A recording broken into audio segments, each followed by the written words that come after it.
você já deve ter ouvido falar das 5 solas, né? Somente a Escritura, somente Cristo, somente a fé, somente a graça e somente a Deus seja a glória, talvez também em latim, né? Aí sola Scriptura, sola gratia, sola fide, solus Christus, soli Deo glória, que são slogans, são lemas da Reforma. E slogans e lemas, eles são importantes para nós, porque nessa época aí você vai ver um monte de arte com esses lemas, com esses 5 pontos aí da Reforma Protestante, esses 5 pilares que resumem aquilo que é central que foi confessado pelos reformadores, aqueles pontos que basicamente todos os reformadores concordavam entre si e que eram fundamental então para a Reforma Protestante. Esses lemas, eles não foram ali lavrados por nenhum reformador, eles foram gerados posteriormente pelos discípulos desses reformadores, justamente como uma forma de resumo. E esses slogans, eles são bons, esses lemas, eles são bons, porque eles nos ajudam a lembrar. E nós precisamos relembrar sempre desses assuntos. Nós precisamos relembrar que somente as Escrituras ela é o fundamento da igreja, nós precisamos nos lembrar que somente Cristo é o centro da nossa salvação, o mediador entre Deus e os homens, que nós alcançamos a salvação somente pela graça, mediante a fé em Cristo Jesus, e que tudo isso resulta em que somente Deus é digno de receber toda a glória. E a gente esquece disso com muita facilidade. Por isso que esses pequenos lemas, eles são bons. A gente coloca em camisa aqui, ó, nessa aqui que eu tenho, essa camisa aqui bonita, com os lemas da Reforma, a gente coloca em arte, a gente coloca no Instagram, nas redes sociais, a gente fala sobre isso.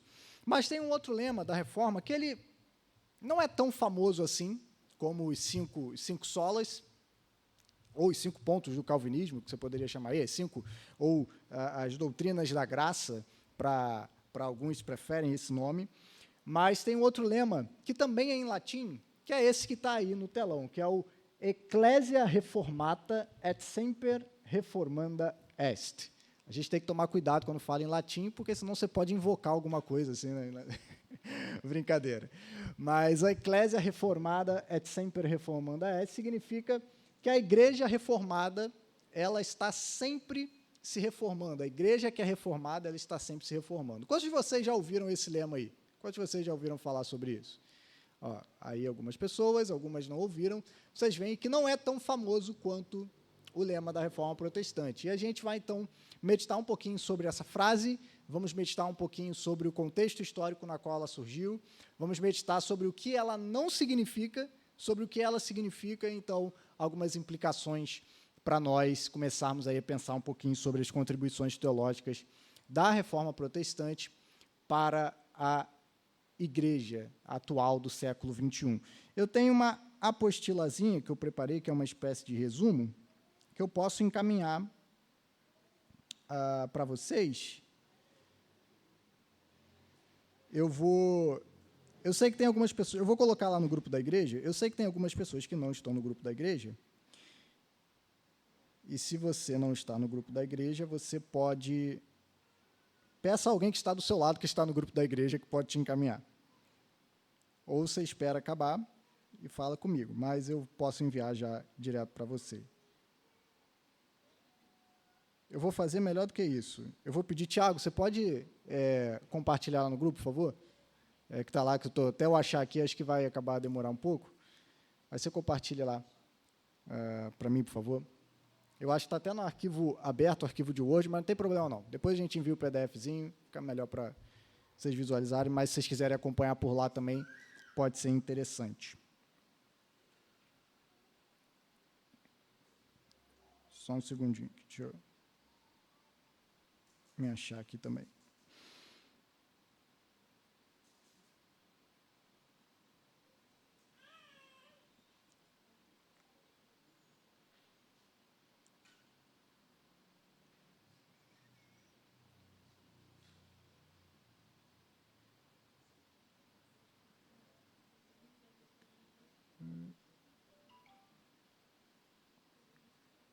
O Tiago já mandou aí.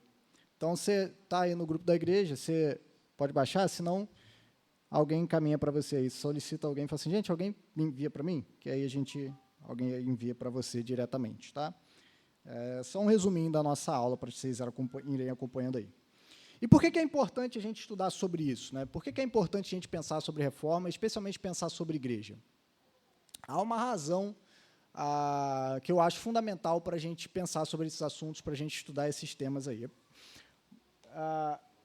Hoje, eu diria que nós, como igreja, no Brasil, nós passamos por uma crise de identidade. A igreja evangélica ela passa por uma crise de identidade. O que isso significa? Significa que, em muitos sentidos, a igreja já não sabe mais quem é. E quando a gente não sabe quem é, não sei se vocês lembram se vocês assistiram ou leram Alice no País das Maravilhas, tem um determinado momento que Alice encontra o gato. O gato lá, que eu não lembro se tem nome o gato. Acho que não tem, né? É só gato. Em um determinado momento, Alice encontra o gato e ela pergunta qual o caminho que ela devia seguir numa bifurcação. E o gato pergunta para ela assim, para onde você está indo? E ela diz, eu não sei. E ele diz assim, então, para quem não sabe para onde está indo, qualquer caminho serve. Não é? A pessoa não sabe para onde está indo. Tem um caminho pela esquerda, um caminho pela direita. Às vezes até mais de 2 caminhos. Você não sabe para onde você está indo, você aponta o dedo e para onde você vai, não interessa. Você não sabe para onde você está indo. Quando você sabe para onde você está indo, você pode dizer, esse caminho não me serve. Esse caminho aqui eu sei que eu não vou, porque esse caminho não vai me levar no lugar onde eu quero chegar. Esse caminho aqui, ele vai levar numa outra direção. Agora, esse caminho aqui, eu sei que eu vou trilhá-lo, porque esse caminho vai me levar em direção onde eu quero ir. E o problema com a igreja brasileira, e aí a gente sempre tem muito cuidado, precisa ter cuidado para fazer generalizações, assim, porque a igreja brasileira, às vezes, ela é uma abstração. Né? Não existe a igreja brasileira, existem igrejas no Brasil, e dentro desse nosso Brasilzão, você vai ter igrejas saudáveis, você vai ter igrejas doentes, você vai ter falsas igrejas, você vai ter igrejas dos mais tipos variados. Então, falar sobre a igreja brasileira, às vezes, é falar sobre ninguém. Mas a gente consegue falar de uma maneira geral sobre a maioria, sim, do movimento do evangelicalismo no Brasil. E o evangelicalismo no Brasil, ele tem uma grande crise de identidade, e a gente vê isso. É fácil você notar isso. Basta você ir na frente de uma igreja, ou na frente de várias igrejas, leva um papel e diz que você está fazendo uma pesquisa. E aí você pergunta para as pessoas que saírem de lá, o que é uma igreja? E aí, dentre 10 pessoas que você parar para conversar, provavelmente você vai ter 15 respostas diferentes. O que é uma igreja? Alguns vão falar que igreja é isso, outros vão falar que igreja é aquilo, que a igreja tem que fazer isso, que a igreja tem que fazer aquilo, que a igreja tem que fazer aquilo outro, que a igreja tem que ser dessa maneira, que a igreja tem que deixar de fazer aquilo, a igreja tem que fazer... E muitas dessas respostas não têm nada a ver com aquilo que, de fato, a igreja é. Isso se reflete também na abordagem que algumas igrejas têm, como elas praticam os seus ministérios, algumas fazendo coisas extremamente absurdas. Igrejas que viraram basicamente um local de show, um entretenimento, igrejas que se tornaram palanques políticos, igrejas que se tornaram palco de coaches, igrejas que se tornaram apenas um local para atrair gente parecida, igrejas que viraram ONGs. Existe um porquê dessas igrejas fazerem essas coisas. Existe um propósito que eles estão tentando alcançar. A questão é, será que o propósito que eles estão tentando alcançar são os propósitos que uma igreja deveria tentar alcançar? E muitas das vezes eles estão buscando outros propósitos e têm outros objetivos. Por quê? Porque há uma crise. A igreja já não sabe mais o que ela é. E quando ela não sabe mais quem ela é, qualquer coisa que ela oferecer que funcione, está valendo. Se funciona, está valendo. Porque eu já não sei mais quem eu sou, eu não sei mais para onde eu estou indo, então qualquer coisa que eu oferecer que vai colocar gente dentro da minha igreja, ou que vai me fazer alcançar um objetivo que eu tenho, ainda que não seja o objetivo primário do que uma igreja deveria alcançar de fato, então está valendo. E por que existe essa crise? Quais são as causas dessa crise? Eu acredito que há pelo menos 2 aspectos que movem e que geram essa crise de identidade na igreja, que é tanto a ignorância bíblica quanto a ignorância histórica, né? Então, a igreja evangélica no Brasil, em grande parte, ela tem uma ignorância das Escrituras. Muitas pessoas não sabem o que uma igreja é e o que uma igreja deveria fazer, simplesmente porque ignoram o que as Escrituras falam sobre o que a igreja é e o que a igreja deveria fazer. A igreja, ela não tem, e os seus membros, eles não têm autonomia para definirem o que uma igreja deve ser e fazer. Os líderes de uma igreja e os membros de uma igreja, eles devem se submeter àquilo que o próprio Deus estabeleceu, ao plano que o próprio Deus estabeleceu para a sua igreja. Então, é a Escritura, é a palavra de Deus que define, por exemplo, a natureza da igreja. O que a igreja é em sua essência, qual é a essência de uma igreja? Está nas Escrituras. É a palavra de Deus que deve definir, por exemplo, os propósitos de uma igreja. O que uma igreja deve fazer? O que uma igreja deve buscar? Quais ações, quais atitudes devem estar presentes numa igreja? Quem define isso?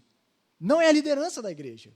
Embora cada igreja possa ter, sim, maneiras específicas na qual ela entende que ela vai cumprir o chamado de Deus para aquele local específico, com as pessoas específicas na qual elas estão. Então, sim, num certo sentido, igrejas precisam ter a sensibilidade cultural, a sensibilidade contextual de entender como eles podem ser fiéis para cumprir os propósitos de Deus dentro do contexto e do local onde Deus os tem chamado para exercerem com fidelidade a sua vocação. Então, perceba, não é isso que eu estou falando. Então, a nossa igreja, às vezes, vai cumprir o chamado e os propósitos dela de maneira diferente que a igreja do Rafael, meu querido irmão Rafael que está aqui, irá cumprir os propósitos que Deus tem chamado a CIB para cumprir. Isso não significa que uma igreja será mais fiel ou menos fiel, pelo menos nesses aspectos. Significa que Deus dá dons diferentes a pessoas diferentes. E porque Deus dá dons diferentes a pessoas diferentes, igrejas diferentes terão ênfases diferentes, porque tem pessoas com dons diferentes lá.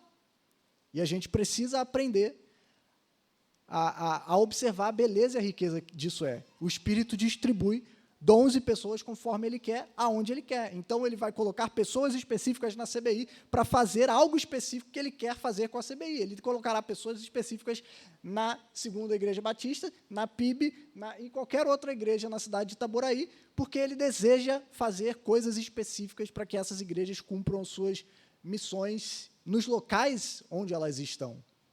Mas, ainda assim, todas essas igrejas compartilham em comum a mesma natureza e os mesmos propósitos, que é cumprirem a missão de Deus nesse mundo, embora cada uma dessas igrejas irá cumprir essa missão de maneira específica, de acordo com o chamado que Deus tem para cada uma delas.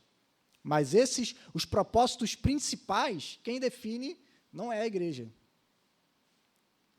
A gente não pode chegar aqui e falar, olha, agora a nossa igreja ela vai deixar de fazer culto e a gente vai passar a fazer, sei lá, um cinema especial no domingo. Então, a gente não vai ter mais culto, agora a gente vai passar um filme. Ou então, qualquer outro tipo de coisa que você possa imaginar.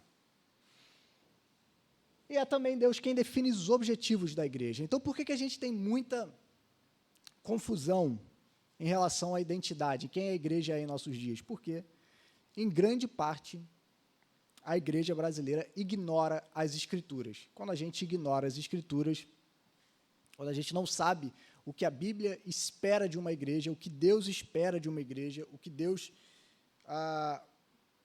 criou a igreja para ser, não podemos esquecer que a igreja é uma criação de Deus. Quando a gente ignora o que a igreja deveria ser biblicamente, ela pode se tornar qualquer coisa. Um empreendimento de sucesso, ela pode se tornar um local que vai dar lucro aos seus acionistas, ela pode se tornar um centro de entretenimento, ela pode se tornar um centro de autoajuda, ela pode se tornar uma ONG que está submetida a uma ideologia ou algum partido político específico, porque ela ignora aquilo que Deus espera que ela seja. Mas há uma outra razão para essa crise de identidade das igrejas brasileiras. A outra causa é a nossa ignorância histórica. Nós, por essência, o brasileiro não gosta de história. E o brasileiro evangélico, ele também, em grande parte, não consegue honrar o passado. A gente desconhece a nossa história. Quando a gente desconhece a nossa história, a gente desconhece a nossa identidade. Como a gente chegou até aqui. Há um ar de arrogância em muitos evangélicos brasileiros do nosso tempo. Há um ar, esse ar ele existe não só nos evangélicos, mas de maneira geral, que o C.S. Lewis ele descreve esse espírito como um snobismo cronológico. O que é o snobismo cronológico? O snobismo cronológico é aquela atitude de alguém que olha para trás e considera tudo que é antigo ultrapassado. Tudo que é novo é melhor. Tudo que é novo é superior. Tudo que é novo é mais relevante. Tudo que é novo é mais interessante. Tudo que é novo é superior simplesmente pelo fato de ser novo. O que reina é a novidade. E a gente sabe que isso é um problema muito grande. Por quê?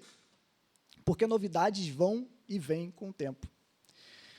Talvez você, se forçar um pouquinho a sua memória, você, nos últimos 20, 30, 40, 50 anos, vai se lembrar de uma série de movimentos de igrejas que podem ter surgido num determinado período e que viraram febre, que todas as igrejas aderiram e que hoje ninguém mais ouve falar sobre esses movimentos. Mas, na época que esses movimentos estavam em alta, as pessoas diziam assim, era isso que estava faltando na igreja. Era essa programação que faltava na igreja. Se a sua igreja não faz isso, sua igreja não vai para frente, vai ser infiel. Não vai ser mais relevante. Sua igreja precisa ser assim. Precisa tocar um tipo de música X. Precisa ter uma aparência Y. Precisa ser de uma determinada maneira. Os pastores precisam falar de um determinado jeito. E quantos desses modismos apareceram, desapareceram, mas, quando surgiram, parecia que era isso que faltava. Era isso que a igreja precisava. Mas passou, às vezes, apenas 1, 2, 3, 5 anos, e eles caíram em desuso. Por quê? Esse é o perigo do novo. O novo ele precisa ser testado pelo tempo. Muitas das vezes, aquilo que tem 200, 300 anos, talvez tenha uma linguagem um pouco mais difícil. A gente olha e fala assim, nossa, precisa traduzir. Mas são coisas que foram provadas pelo tempo. Elas permaneceram e chegaram até nós, não porque o valor dessas coisas eram irrelevantes. Por que a gente olha e comemora um evento que ocorreu há 500 anos atrás?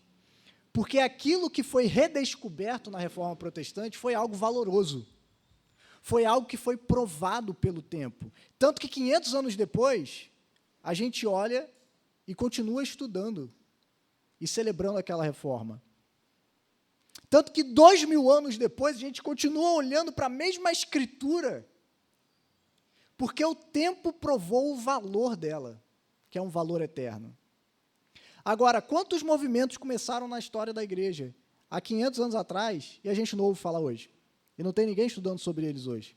Quantos movimentos começaram há 50 anos atrás e já morreram e ninguém está falando sobre eles mais? Nem sempre aquilo que é novo, nem sempre aquilo que é a novidade é melhor. A gente precisa tomar o cuidado com isso. Às vezes a gente é tentado a pensar dessa forma. Não, está todo mundo fazendo isso agora. Todas as igrejas estão aderindo a isso agora. Isso é o que faltava. E é justamente porque é novo que a gente tem que tomar cuidado. Vamos esperar. Vamos ter um pouco mais de calma. Vamos refletir um pouco mais sobre isso. Será que a igreja teve tempo suficiente para refletir em todas as implicações do que isso significa para nós? Mas a gente ignora a história.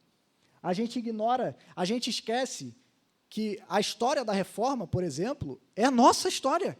Se você é cristão, essa é a história da sua família. É a história de como nós chegamos até aqui.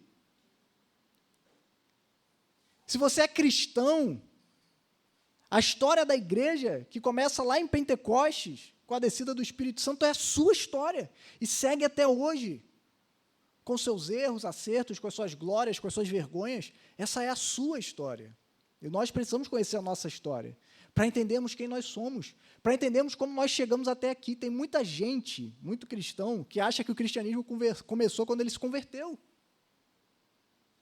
Tem muitos pastores, muitos líderes que acham que o cristianismo começou quando a igreja deles abriu a porta.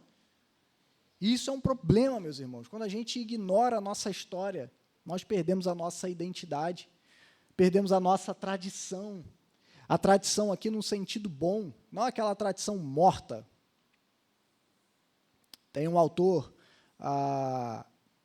chamado Jaroslav Pelikan, que ele diz assim, ele faz uma diferença entre tradição e tradicionalismo.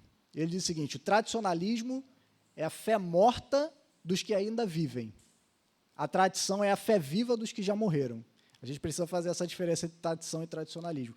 Também tem muitas igrejas que, em nome de uma tradição, promoveram um tradicionalismo morto. O que isso significa? Vamos só fazer as coisas que sempre foi feito, porque sempre foi feito dessa maneira e a gente não está disposto a mudar. Sem entender o porquê, sem entender os porquês as coisas foram feitas dessas maneiras, né? Então, tem muitas igrejas tradicionais que estão morrendo porque eles simplesmente estão mantendo um tradicionalismo morto, embora venham de uma tradição riquíssima e belíssima. Mas como eles não conseguem ensinar os porquês, como eles ignoram a história, isso também é um sinal de ignorância histórica, de entender o porquê que a gente faz assim, por que a gente mantém as coisas desse jeito. Isso também é uma ignorância da sua própria história. E isso gera um tipo de fé morta. E essa ignorância histórica, então, nos leva a não compreendermos como nós chegamos até aqui. Qual foi o caminho que nos trouxe até aqui? Por que a igreja está na condição que ela está hoje? Como nós chegamos até aqui? Houve, meus irmãos, homens e mulheres que pavimentaram esse caminho que hoje a gente está trilhando. Homens e mulheres que vieram antes de nós, com um facão na mão, arrancando mato, cortando árvore, para que a gente pudesse hoje andar num caminho pavimentado. Como a gente chegou aqui? A gente chegou até aqui pelos esforços de missionários, mártires, santos e santas de Deus que deram a sua vida pelo Evangelho, que levaram a palavra de Cristo, que fizeram com que essa mensagem chegasse até Itaboraí. Já parou para pensar? Essa mensagem de Cristo saiu lá de Jerusalém, no Oriente Médio, e chegou até aqui, porque homens e mulheres foram fiéis, chegou até Itaboraí, porque homens e mulheres foram fiéis em propagar essa mensagem até nós. Quem foram essas pessoas? Como nós podemos aprender com os seus erros e com os seus acertos? É interessante quando a gente olha tantos problemas nas igrejas atuais, que foram problemas que foram tratados no passado e que a gente está repetindo erros do passado, porque a gente ignora a nossa história. Heresias, falsas doutrinas que são pregadas no dia de hoje, que já foram condenadas como heresias no século IV. E, às vezes, a gente abraça esses ensinos como sendo uma novidade incrível, porque a gente ignora a nossa história. E a gente ignora a nossa história, a gente ignora as Escrituras, e, como resultado, a gente vê uma igreja que não tem clareza na sua missão, que não tem clareza no seu propósito, uma igreja que está perdida, uma igreja que não tem consciência de quem ela é, por que ela existe, como ela chegou até aqui e para onde nós estamos indo. Esse talvez seja o principal resultado dessa crise de identidade. Como nós não sabemos para onde nós estamos indo, nós estamos como Alice, qualquer caminho serve. E a gente vê a igreja, muitas igrejas hoje, escolhendo caminhos que vão para lugares completamente distantes daqueles que são os caminhos que a igreja deveria ir. Por isso que a gente precisa pensar sobre o passado. Por isso que a gente precisa refletir no passado. Por isso que a gente precisa pensar na reforma, no que ela nos ensinou sobre a igreja, olhar para os aspectos positivos e negativos, as coisas boas e as coisas ruins. Porque, como eu falei na oração aqui, a gente não tem que olhar para Lutero, para Calvino, para Zwinglio, para qualquer outro personagem que pode vir aí na sua cabeça, e olhar eles como santos perfeitos que não tiveram erros. Não. Todos eles eram homens e, por serem homens, eram pecadores. Tiveram seus erros, tiveram suas falhas. E isso parece que Deus permite justamente que seja dessa forma, para que a gente lembre que nós não temos um papa infalível, um papa inerrante. Nós ouvimos homens capazes de pecar. E que naquilo que eles acertam, a glória não é deles, é de Deus, porque eles estão falando a verdade de Deus, mas naquilo que eles erram, nós podemos olhar e rejeitar os erros desses homens, porque a gente não está fechado com eles não, eu tenho que defender Lutero até... Não, você pode olhar e falar, ele errou. Lutero era um homem, algumas pessoas vão dizer, os historiadores aí, alguns biógrafos vão dizer, Lutero era extremamente boca suja, muitas das vezes ele era arrogante, ele não voltava atrás, ele mesmo se reconhece dessa forma, muitas vezes tem textos dele que ele é muito sincero sobre como ele é. Então a gente não tem que olhar para essas pessoas e falar assim, endeusados e colocá-los num pedestais como se fossem pessoas perfeitas. Não. Foram seres humanos falhos. Porque os nossos maiores heróis eram pecadores. Porque a gente não tem que olhar para eles. A nossa fé não deve estar fundamentada neles. Nós olhamos para trás, precisamos aprender a honrar aqueles que viveram entre nós, antes de nós, que percorreram o caminho antes de nós. Precisamos aprender a subir nos ombros dos gigantes, para que a gente enxergue mais longe, mas também reconhecer os seus erros, as suas falhas. Não tem problema nenhum com isso, né? Honrar o legado positivo que eles deixaram para nós, mas também reconhecer os seus erros, aprender com os seus erros também, aprender aonde eles erraram, isso também é didático para a igreja.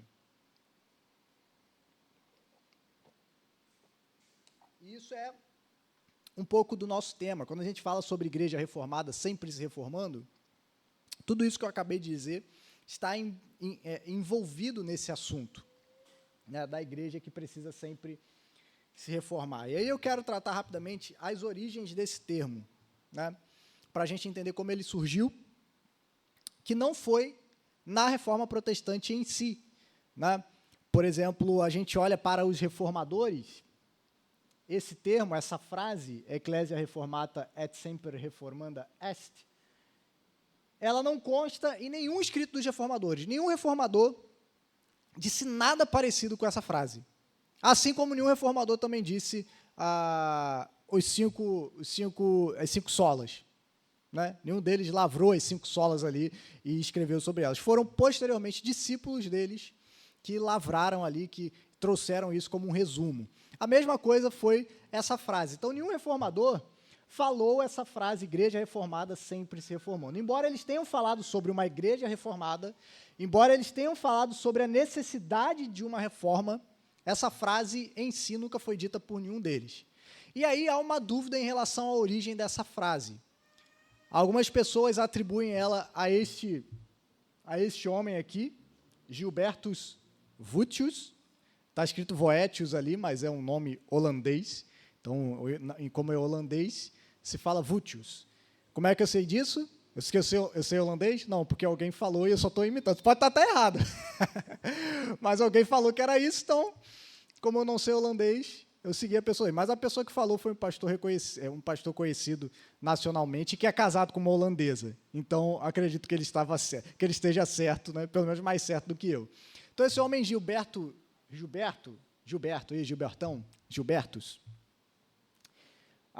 ele teria usado essa expressão, igreja reformada sempre se reformando, em um contexto específico, que teria sido o contexto da controvérsia com os remonstrantes. Não sei se você já ouviu falar sobre esse termo, mas os remonstrantes foram ali no século XVII ou XVIII, se eu não me lembro muito bem.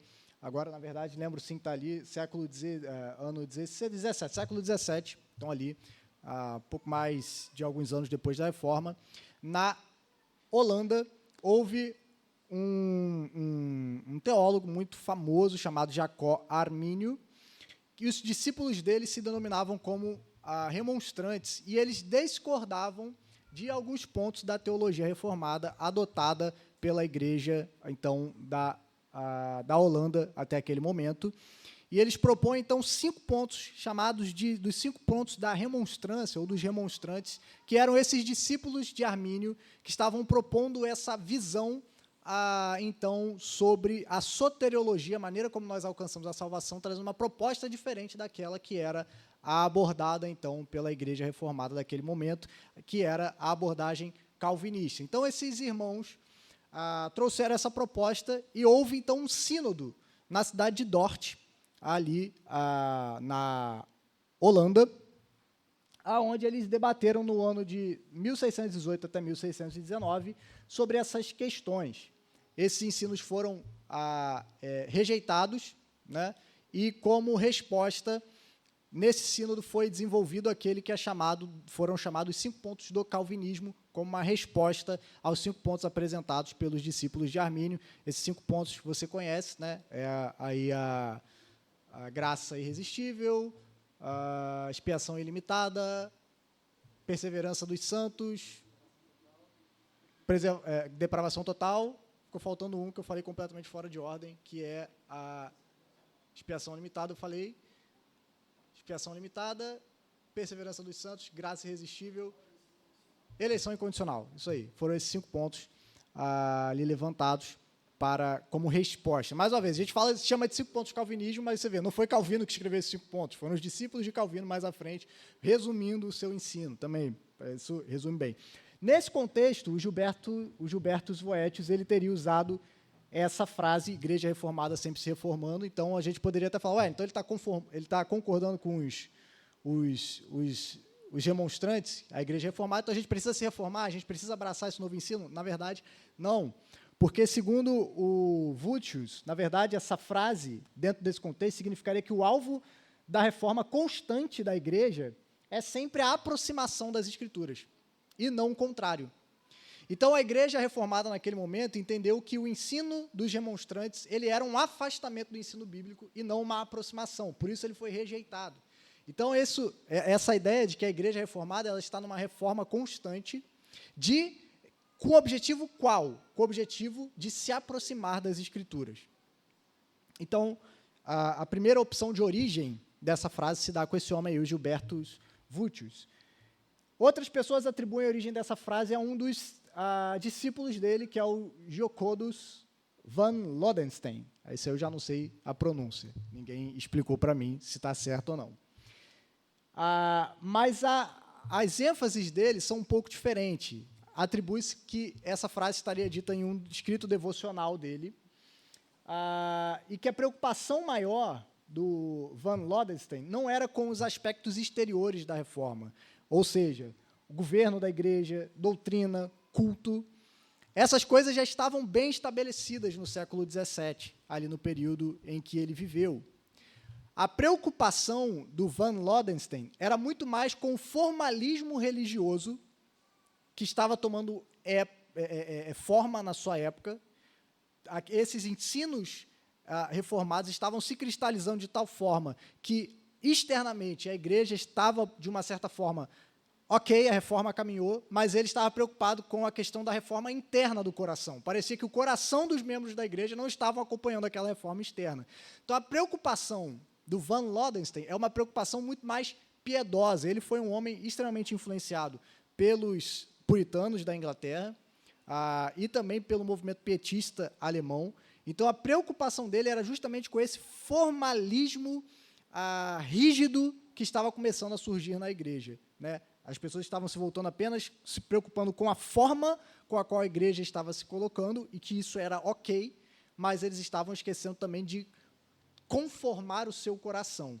Então, quando ele fala que a igreja reformada está sempre se reformando, a preocupação dele, nesse contexto, seria mais com uma reforma do coração, com uma reforma da vida de piedade, da vida espiritual do crente, do que necessariamente com aspectos externos da igreja, como a sua liturgia, a sua ordem, o seu governo, as suas doutrinas, algo que estava bem estabelecido. Por exemplo, quando a gente olha para Calvino, a gente percebe que a preocupação dele, naquele momento, naquele contexto, era muito mais com uma reforma relacionada à doutrina e a liturgia do culto, porque ele estava lidando diretamente com o problema da Igreja Católica, né, o problema da Igreja Romana, com a sua doutrina equivocada e com a sua liturgia completamente distorcida do Evangelho. Por isso que a preocupação dele era essa. E ele acreditava, inclusive, que no seu tempo essa reforma já havia sido alcançada. Perto do fim da vida de Calvino, ele acreditava que a Igreja de Genebra estava, sim, num caminho no qual a sua doutrina havia sido reformada biblicamente e no qual a liturgia da Igreja estava caminhando de maneira que exaltasse o Evangelho bíblico, né? Então, para Calvino, a reforma estava, assim, praticamente concluída nos tempos dele, né? Então, alguns vão até argumentar que Calvino não concordaria com a frase Igreja reformada sempre se reformando, não seria algo que ele aí aprovaria. Mas aí, mais para frente, aí já não seria mais a origem dessa frase em si, mas teve uma outra, basicamente do século XVII até o século XX, quase não se tem o uso dessa frase. Quem, vamos dizer assim, ressuscita ela é um importante teólogo também calvinista, esse já da Suíça, né, chamado Karl Barth. É um teólogo controverso, ele tem pontos um pouco complicados, mas ele ressuscita essa ideia de uma igreja reformada sempre se reformando, especialmente no pós-guerra, pós-segunda guerra, né? Só que é interessante a gente notar que, nesse ponto, essa frase começou a ser usurpada por uma parte liberal da igreja, que começou a dizer, está vendo? A igreja reformada tem que sempre se reformar, com o objetivo de dizer o seguinte: nós precisamos nos adequar ao espírito do tempo em que nós vivemos. Então, muitos movimentos, muitos setores liberais dentro da igreja começaram a adotar essa frase como uma forma de defender que a igreja precisa sempre abandonar os dogmas que engessam ela para que ela possa prosseguir e avançar. Ela precisa ter a mente aberta, né? E eles diziam, foi isso que Lutero fez, né? Foi isso que Calvino fez quando eles rejeitaram os ensinos da Igreja Católica. Um completo equívoco, né? Porque o que esses homens fizeram não foi injetar uma novidade, foi redescobrir uma verdade antiga, né? Mas o que esses teólogos liberais, nesse tempo e nos nossos dias ainda, fazem é querer injetar novidades na igreja, coisas estranhas às Escrituras, com a prerrogativa de que a igreja precisa sempre estar se reformando, ou seja, precisa sempre trazer novidades. Isso é interessante, você tem setores, por exemplo, de igrejas tradicionais nos Estados Unidos, a igreja presbiteriana, por exemplo, nos Estados Unidos, você tem a Igreja Presbiteriana da América e você tem a Igreja Presbiteriana Unida, e você tem outras vertentes. Tem uma delas lá, não me lembro exatamente agora qual, que é completamente liberal, que ordena ministros homossexuais, que fazem casamentos homossexuais, que defendem aborto, que defendem coisas absurdas, denominações históricas, e que usaram esse lema para defender esses avanços na sua teologia. Existe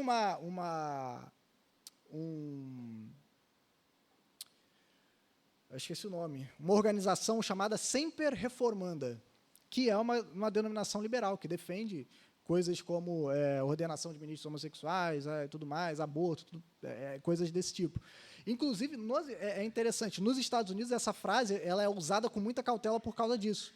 Eu estava lendo alguns artigos de autores norte-americanos, e eles falavam sobre essa frase e diziam assim, precisa tomar cuidado ao usá-la, porque quando você vai vendo o contexto no qual eles vivem, é um contexto no qual essa frase foi abusada.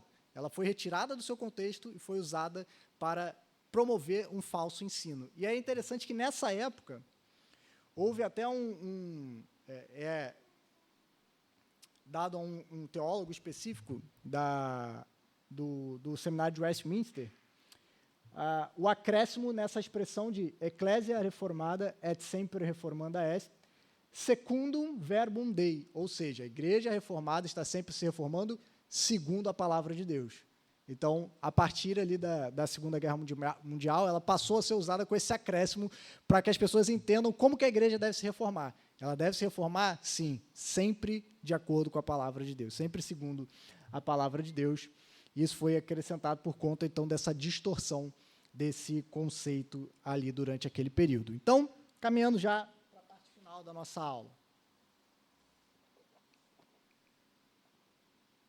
Quando a gente pensa sobre essa expressão, Igreja Reformada sempre se reformando, o que é que ela não significa? Em primeiro lugar, que a reforma da igreja é algo que nunca poderá ser alcançado. Essa frase não significa isso. Por exemplo, segundo os reformadores, isso era algo que poderia ser um esforço humano que em algum momento seria alcançado. Eles tinham esse objetivo. Não era essa ideia de que não, a reforma da igreja é algo que nunca vai acontecer nessa terra. Não, porque quando a gente olha por uma perspectiva, por exemplo, como a perspectiva da doutrina, como a perspectiva da liturgia, da ordem da igreja, do governo da igreja, chega um momento em que nós podemos alcançar, sim, o ensino bíblico sobre esses assuntos. Nós podemos ter uma confissão de fé bíblica, nós podemos ter um governo de igreja bíblico, nós podemos ter uma ordem de igreja bíblica, uma liturgia que seja bíblica. Nesse sentido, a gente pode alcançar uma reforma plena da igreja quando a gente olha a partir desses aspectos. Então, quando a gente fala que a igreja precisa continuar se reformando constantemente, a gente não está dizendo que ela nunca vai alcançar um estado de maturidade, vamos dizer assim, ou de acordo com o ensino bíblico, efetivamente. Uma outra coisa que essa frase não significa é a liberdade para um revisionismo dos documentos de fé históricos que a gente tem.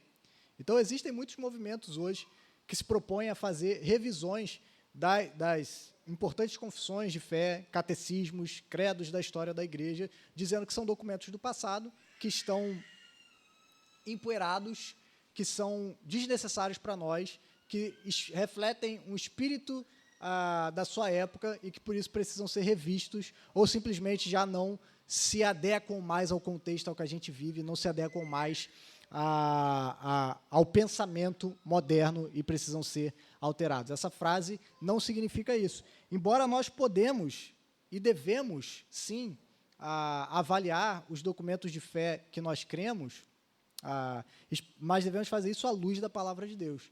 Eles devem ser alterados ou substituídos tão somente e se for comprovado que eles não estão de acordo com a palavra de Deus. Se nós encontramos algum artigo dentro das nossas confissões de fé que a gente entende que não está de acordo com a palavra de Deus, nós aí sim podemos propor uma reforma, podemos propor uma mudança, podemos propor algo diferente. Mas se não há isso, não temos por que revisionar só pelo prazer de trazer algo novo, né? Os próprios documentos, esses próprios documentos de fé, se você pega aí a Confissão de Fé de Westminster, a Confissão Batista de 1689, os credos, as confissões e os catecismos históricos, que a gente tem aí, os documentos históricos, eles mesmos afirmam que a fonte da sua autoridade vem das Escrituras. Eles mesmos estão buscando essa fidelidade às Escrituras, né? Então, a gente deve revisitá-los ou alterá-los somente se nós entendermos que eles não estão de acordo mais com a Escritura. Essa frase também não significa uma licença para corromper a fé reformada. Tem sempre que se reformar, então a igreja tem sempre que se atualizar, então a gente precisa sempre abandonar as coisas antigas e assimilar coisas novas. Não, não é uma desculpa para amoldar a igreja ao espírito do tempo, né, e abandonar as doutrinas bíblicas, né? Sempre se reformar, então significa que a gente tem que sempre trazer esses ensinos novos, né? E também não apoia a busca da mudança pela mudança, né? O conceito equivocado que a gente já tratou aqui de que tudo que é novo é melhor, né? Então a gente precisa mudar porque a gente precisa de um ar de novidade na nossa igreja. As coisas estão na mesmice e a gente precisa de uma novidade pela novidade, né? Não, novidade pela novidade ela não faz sentido. A gente acredita que uma mudança só é necessária para nos tornar mais bíblicos, mais fiéis às Escrituras. Senão, elas podem até, dependendo do tipo de mudança, dependendo do que for mudado, pode ser até circunstancial, pode fazer até algum sentido ali, desde que não seja algo que nos leve para mais longe das Escrituras. Então, o que essa frase significa?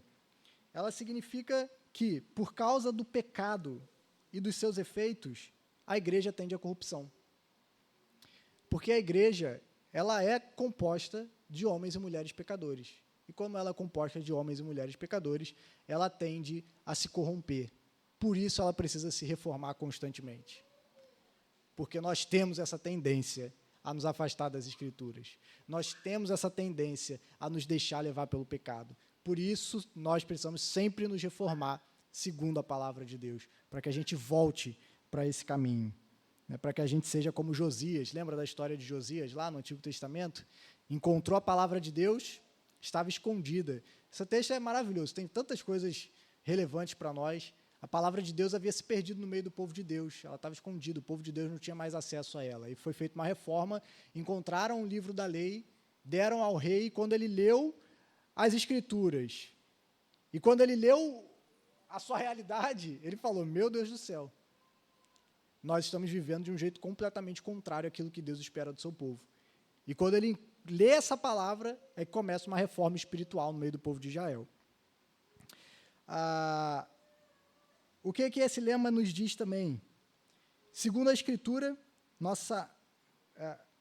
sendo a Escritura a nossa norma de fé e prática, toda busca por uma reforma deve ser com base em termos bíblicos e com o objetivo de nos aproximarmos mais do ensino bíblico. Então, toda reforma na igreja, ela precisa ser para nos aproximar das Escrituras. Terceiro ponto, todos os principais documentos de fé históricos, confissões de fé, catecismo, etc., reconhecem a Bíblia como autoridade última e devem ser revisados somente se comprovados que, em algum ponto, eles não são fiéis às Escrituras. A gente já falou sobre isso, né? Quarto ponto aí, nosso compromisso último sempre deve ser com a palavra de Deus, não com as tradições. Todavia, isso não significa que nós devemos rejeitar as tradições, porque, inclusive, muitas delas, o resultado dessas tradições é que elas estavam buscando essa fidelidade às Escrituras. Muitas dessas tradições que nós recebemos hoje, no passado, estavam buscando essa fidelidade, né? Então, por isso que a gente não precisa rejeitá-las, porque os objetivos deles eram se tornarem fiéis às Escrituras. O que a gente deve fazer é olhar para a nossa história com gratidão ao Senhor e levar adiante o legado que nós recebemos, né? Levar adiante nessa estrada que eles pavimentaram para nós, receber com alegria essa tradição da qual nós fazemos parte, né? E um último ponto aí, a reforma da igreja não para apenas em aspectos externos, mas deve também alcançar o nosso coração, né? É algo que essa frase também fala para nós, é que a reforma não para na igreja em si, mas ela deve alcançar a nossa vida espiritual, uma vida que também se assemelha mais às Escrituras. Certo? E aí, bateu o meu tempo de aula aqui, 50 minutos, eu quero passar rapidinho para vocês aqui as implicações, algumas implicações para a nossa igreja, para encerrar. E aí a gente dá a nossa primeira pausa. Então, o primeiro ponto aí, devemos estar atentos a movimentos e pessoas que buscam distorcer a palavra de Deus e a fé histórica que recebemos, com o intuito de nos adaptarmos ao nosso tempo. Então, cuidado com os pastores que estão aí hoje em dia dizendo que você precisa atualizar a Bíblia, que você precisa atualizar a igreja. Esses homens não têm compromisso com as Escrituras e nem com a fé histórica que a gente recebeu. Então, nós precisamos estar atentos a movimentos como esses. Em segundo lugar, nós devemos adotar uma postura dos bereanos. Lembra dos bereanos lá em Atos? Que ouviram toda a pregação de Paulo, conferindo com as Escrituras se o que ele estava dizendo estava de acordo com a palavra de Deus. E nós também, igualmente, precisamos afirmar que somente a Bíblia é a fonte de toda a doutrina e prática da igreja. O que é confessado pela igreja precisa estar nas Escrituras e a maneira como a igreja vive precisa ser de acordo com as Escrituras.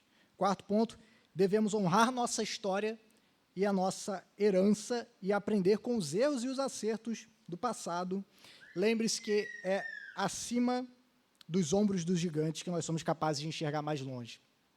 Então, quando nós lemos Lutero, lemos Calvino, lemos Charles Spurgeon, lemos John Wesley, nós estamos subindo humildemente nos ombros desses gigantes da fé, para que a gente seja capaz de enxergar um pouquinho mais longe, né? Para que a gente seja capaz de enxergar um pouquinho além daquilo que a nossa própria visão limitada nos é capaz de enxergar.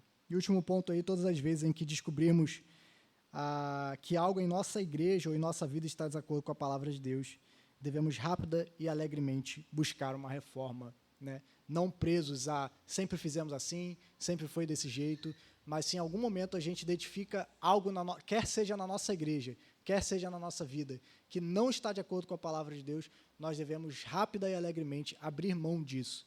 Infelizmente, nós temos muitas pessoas que às vezes elas adotam o seguinte argumento: eu sou mais batista do que cristão. Ou então, eu sou mais presbiteriano do que cristão. Eu sou mais assembleiano do que cristão. Eu sou mais congregacional do que cristão. A ponto de que se algo na tradição dele, você prova biblicamente, cara, mas isso aqui que é afirmado na sua tradição não é tão bíblico assim. Não está tão de acordo com as escrituras assim. Né? Embora haja espaço, tá, gente, para divergências entre essas, a gente não tem tempo aqui, já acabou meu tempo, para a gente falar sobre até que ponto a gente pode tolerar uma divergência, né, ali em questões secundárias, mas tem gente que às vezes prova biblicamente para ele que alguma coisa que ele professa não é tão bíblico assim, mas o cara diz, não quero saber, eu sou batista e vou morrer batista. Não deveria ser assim, né? A partir do momento que a gente somos biblicamente convencidos de que estamos equivocados, devemos, sem crise nenhuma, dizer, eu abraço o que as Escrituras diz, né? E não o que fulano de tal diz, né? Nesse sentido, devemos ser como Lutero. E aí encerro aqui com isso, né? Lutero, lá na Dieta de Worms, quando ele estava lá sendo questionado e chamado a negar tudo aquilo que ele havia escrito, Lutero ele disse a seguinte frase: não posso e não quero negar nada do que eu... a não ser que seja biblicamente comprovado que aquilo que eu escrevi está errado, eu não irei negar nada do que eu disse, porque isso seria ir contra a minha consciência, e não é seguro ir contra a própria consciência. Então, ele diz assim, aqui eu permaneço, daqui eu não saio, que Deus me ajude. Então, nós devemos assumir essa postura, né? A não ser que seja comprovado biblicamente que nós estamos equivocados, então eu não largo mão disso daqui de jeito nenhum. Mas se for comprovado biblicamente, então nosso compromisso maior com as Escrituras. Não é com o teólogo A, teólogo B, denominação A, denominação C. Nosso compromisso é com as Escrituras. Então vamos nos colocar de pé, vamos orar.